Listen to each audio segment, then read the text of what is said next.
जय हिंद। आप सभी का स्वागत है आपके अपने YouTube channel Rahul talent institute में। दोस्तों आज की इस वीडियो में बात करने वाले हैं क्लास 10th का संस्कृत में फर्स्ट चैप्टर मंगलम पाठ का जो है ऑब्जेक्टिव एंड सब्जेक्टिव क्वेश्चन को इस वीडियो में करने वाले हैं। दोस्तों इस वीडियो से यानी कि इस चैप्टर से जितना भी आपका ऑब्जेक्टिव क्वेश्चन बनेगा उन सभी क्वेश्चन को जो है इस वीडियो में हम लोग कवर करने वाले हैं। ठीक है, तो चलिए बिना देरी के इस वीडियो को स्टार्ट करते हैं। और बिना इसमें जितना भी आपको क्वेश्चन बताया जाएगा वो 2024 बोर्ड के अंतर्गत यानी कि उसमें काफी ज्यादा इंपॉर्टेंट क्वेश्चन जो कि पूछने वाले हैं। ठीक है, और जितना भी objective question and subjective question इस चैप्टर से इंपॉर्टेंट निकलते हैं उन सभी को जो है इस वीडियो में बताया गया है। चलिए जो है हम लोग देख लेते हैं सबसे पहला क्वेश्चन क्या कह रखा है। क्या है भाई, तो हमारे पास है मंगलम पाठ, है ना। मंगलम का मतलब क्या होता है पहले ये जान लीजिए। मंगलम का मतलब होता है सब कुछ मंगलमय हो। क्या हो? मंगलमय हो, यानी सब कुछ अच्छा हो। ठीक है, देखिए पहला क्या है हमारा संस्कृत, है ना। संस्कृत क्या है? एक भारतीय उपमहाद्वीप की एक शाखा है, यानी एक ऐसी भाषा है। उपमहाद्वीप की एक ऐसी भाषा है। क्या है? तो संस्कृत एक हमारी भारतीय उपमहाद्वीप की एक भाषा है जो हिंदी आर्य भाषा है। क्या है? तो आर्यों द्वारा जो शुरू किया गया था वो हिंदी आर्य भाषा है, यानी संस्कृत हमारा क्या है? तो हिंदी आर्य भाषा है। कैसी भाषा है? तो आर्यों की भाषा है। ठीक है, इतना आपको याद रखना है। अगर क्वेश्चन पूछ दे कि भाई संस्कृत कैसी भाषा है तो आपको बताना है कि हिंदी आर्य भाषा। कैसी भाषा है? किसकी भाषा है? तो आर्यों की भाषा है। और इसका जनक जो कहा जाता है, यानी कि ये संस्कृत का जनक जो है महर्षि पाणिनि को कहा जाता है।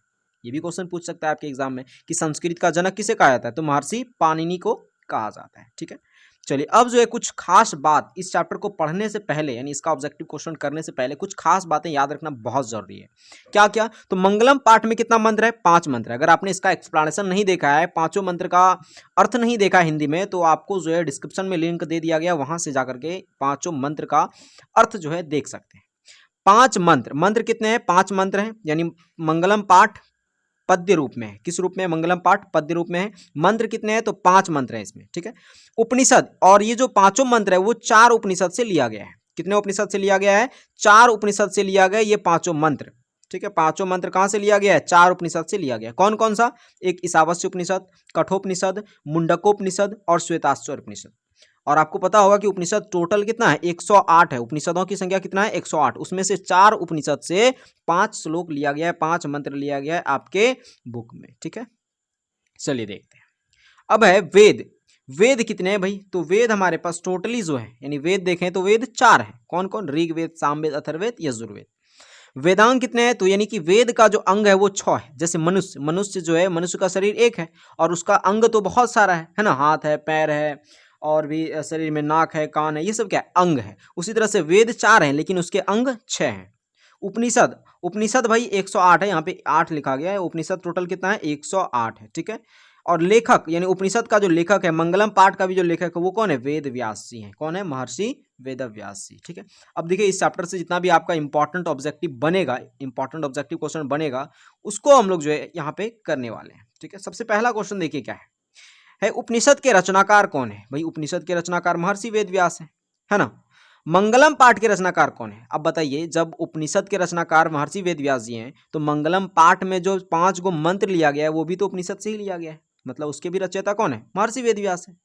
मंगलम पाठ में कितने मंत्र संकलित है? 5 मंत्र संकलित है। अनु से भी छोटा क्या है? आत्मा। अनु से भी छोटा क्या है? आत्मा, है ना। अनु से भी, यानी अनोरणयान महतोमयान, यानी अनु से भी छोटा, महान से भी महान क्या है? तो आत्मा है। अनोरणयान महतोमय यानी अनु से भी छोटा और महान से भी महान क्या है? तो आत्मा है। किसकी जय होती है? सत्य की जय होती है। किसकी जय होती है? सत्य की जय होती है ना। सत्यमेव जयते नारतम, यानी कि सत्य की जय होती है और सत्य की नहीं। तो किसकी जय होती है? सत्य की।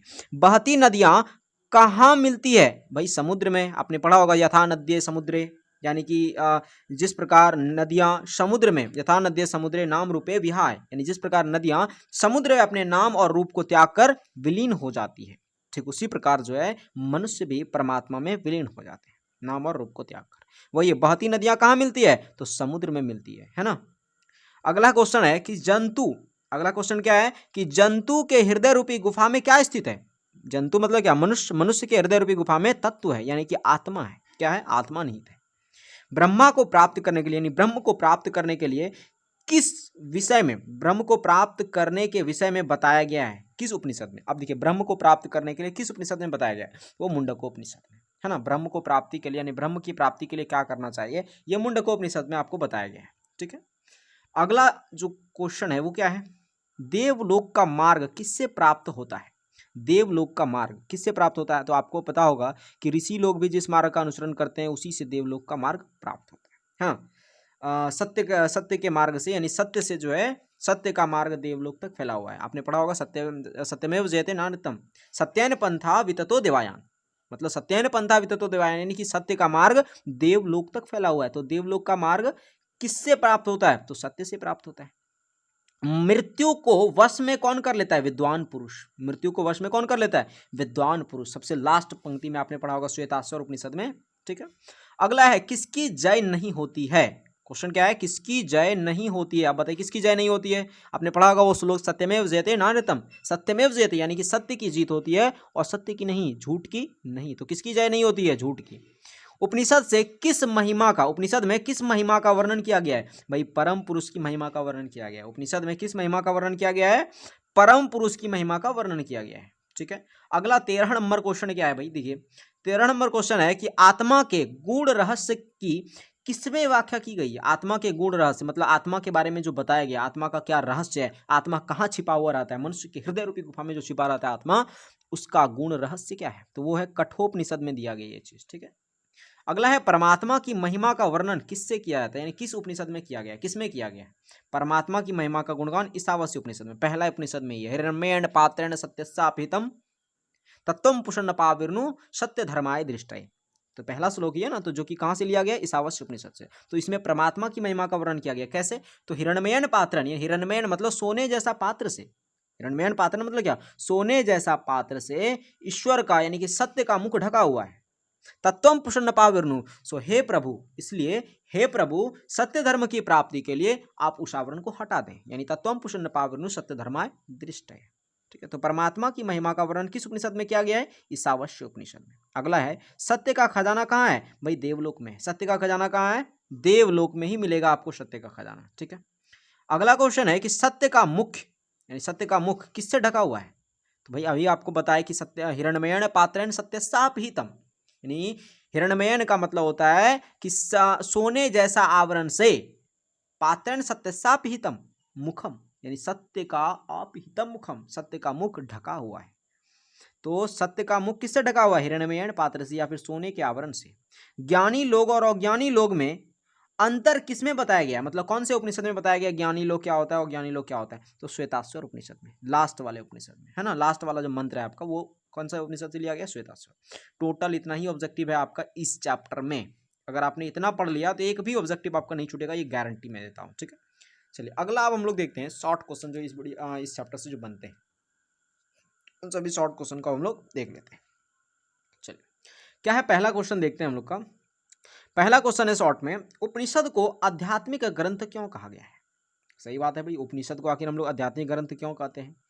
तो देखिए उपनिषद जो है इसको आध्यात्मिक ग्रंथ कहने, आध्यात्मिक मतलब क्या, स्पिरिचुअल, है ना, स्पिरिचुअल इसको बुक क्यों कहा जाता है, ग्रंथ क्यों कहा जाता है। देखिए क्योंकि यह आत्मा और परमात्मा के संबंध में विस्तृत व्याख्या करते हैं। सही है भाई, आपने पढ़ा होगा कि आत्मा और परमात्मा के बारे में ये बताते हैं, विस्तृत व्याख्या करते हैं। परमात्मा यानी संपूर्ण संसार में, परमात्मा संपूर्ण संसार में शांति स्थापित करता है। परमात्मा यानी ईश्वर, परम पिता परमेश्वर, वो क्या करता है, संपूर्ण संसार में शांति स्थापित करता है। सभी की तपस्या का परम लक्ष्य परमात्मा की प्राप्ति होता है। जैसे आपने पढ़ा होगा कि सर्वेशाम तपसाम परम लक्ष्यम सह एव सर्वेशाम तपसाम परम लक्ष्यम, मतलब कि वही यानी उसी की प्राप्ति सभी की तपस्या का परम लक्ष्य होता है ना। तो वही है, क्योंकि यह यानी कि उपनिषद को आध्यात्मिक ग्रंथ क्यों कहा जाता है, क्योंकि यह आत्मा और परमात्मा के संबंध में विस्तृत व्याख्या करता है। भाई सही बात है, वह आत्मा और परमात्मा के बारे में ये बताता है हमें। साथ साथ परमात्मा संपूर्ण संसार में शांति स्थापित करता है और सभी की जो तपस्या का परम लक्ष्य है, सभी जो तपस्या करते हैं वो परमात्मा की प्राप्ति के लिए ही करते हैं, है ना। अगला क्वेश्चन देखिए, सबसे इंपॉर्टेंट क्वेश्चन है इस चैप्टर का, यानी एक तरह से बोल सकते हैं कि इस चैप्टर में सबसे ज्यादा बार जो पूछने वाला क्वेश्चन है वो यही है। इसको दो तरह से पूछा गया है। पहला जो इस तरह से पूछेगा कि मंगलम पाठ का 5 वाक्यों में परिचय दें, या फिर ऐसे भी पूछेगा कि मंगलम पाठ के आधार पर सत्य का स्वरूप बताएं। दो तरह से क्वेश्चन पूछता है, लेकिन आंसर एक ही होगा यहाँ पे, ठीक है।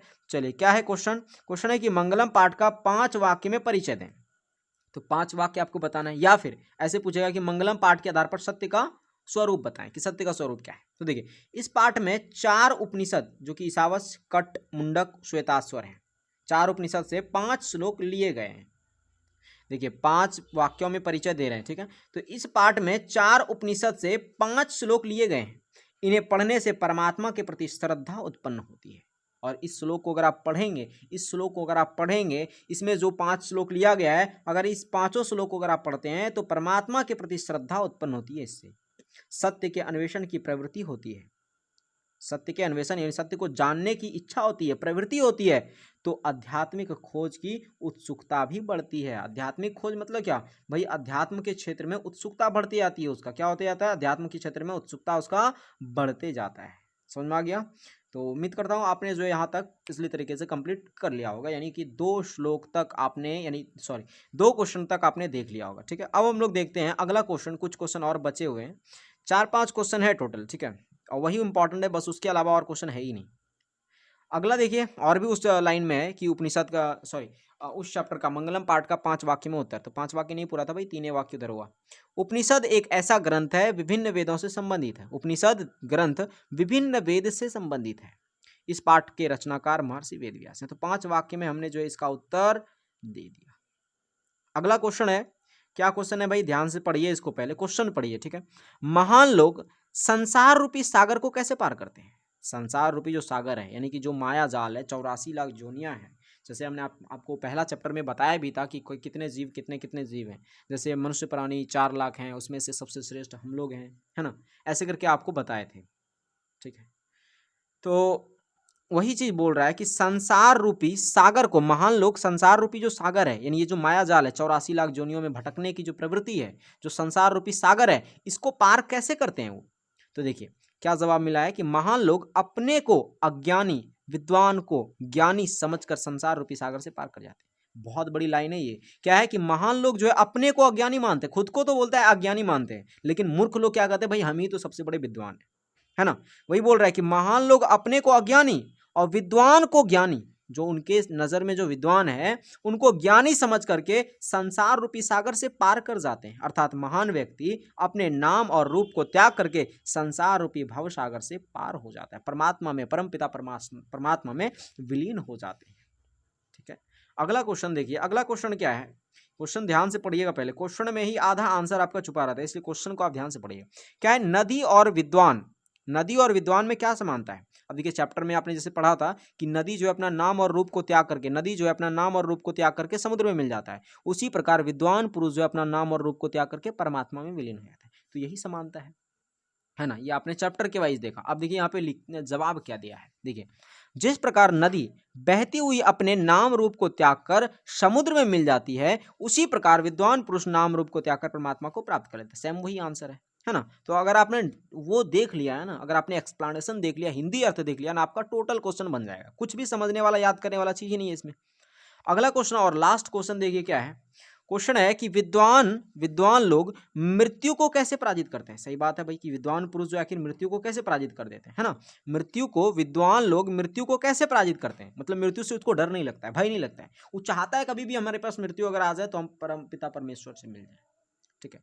वो क्या कहता है, कैसे मृत्यु को पराजित करता है। देखिए लाइन क्या है, बोल रहा है मैं अज्ञानी हूं। वो विद्वान पुरुष कहते हैं मैं अज्ञानी हूं, बाकी अन्य विद्वान है, ऐसे महान लोग समझते हैं। ऐसा कौन कहता है, महान लोग समझता है कि मैं अज्ञानी हूं और अन्य सभी विद्वान हैं। ऐसा कौन समझता है, महान लोग समझते हैं। ऐसा समझकर विद्वान मृत्यु को पराजित कर देते हैं, क्योंकि वे जानते हैं कि इसके अलावा कोई दूसरा मार्ग है ही नहीं, इसके अलावा कोई दूसरा मार्ग है ही नहीं, कोई दूसरा रास्ता है ही नहीं। तो ये दूसरा चैप्टर का है भाई, पाटलिपुत्रम वैभवम जो आपको दिख रहा है ना, ये दूसरा चैप्टर का है, ठीक है, दूसरा चैप्टर है। तो अभी आपका इसका जो है एक्सप्लेनेशन नहीं कराए, एक्सप्लेनेशन हो जाएगा कल, जो है इसका वीडियो डाल देंगे एक्सप्लेनेशन करा करके, ठीक है।